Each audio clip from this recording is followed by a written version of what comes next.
Over in Lansing, Michigan State Representative Noah Arbit is clapping back at some of his critics over anti-hate crime legislation. Some claiming the bill would make it a felony to misgender someone in Michigan. Elle Myers joins us from the Capitol building in Lansing tonight after doing some digging to get the full story.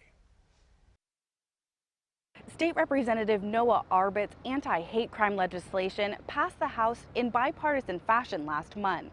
But in recent weeks, critics have raised concerns that if implemented, it could make it a felony to misgender someone in Michigan.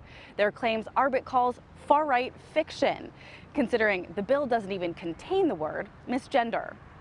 We have a legal architecture that remains stuck in 1988, not fit for purpose to address the rise in hate crimes that we have continued to see. And so really strengthening the law is so imperative. And then to see it basically be demagogued as something that's like fictional universe that, this is about criminalizing pronoun use is just crazy. Claims that House Bill 4474 criminalizes misgendering an individual spread widely on conservative sites like Fox News and Breitbart, noting the language in the bill that says, quote, threatens by word or act, end quote, could be interpreted to mean misgendering a person and would be punishable by up to 5 years in prison and a $10,000 fine. But Arbit tells me the burden of proof is still very high. The reason why hate crimes are different than all other crimes to prosecute is because in every other crime, you got to prove that a crime occurred and that this person did it. With a hate crime, you actually have to prove intent to get a conviction.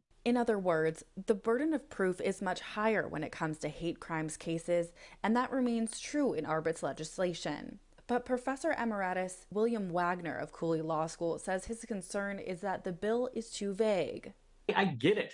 There's not the word misgendering in the statute, but it doesn't have to be in the statute if somebody misconstrues or somebody says, I feel intimidated. He says to avoid challenges, the bill needs to be fixed. It's a fixable problem. I hope they fix it.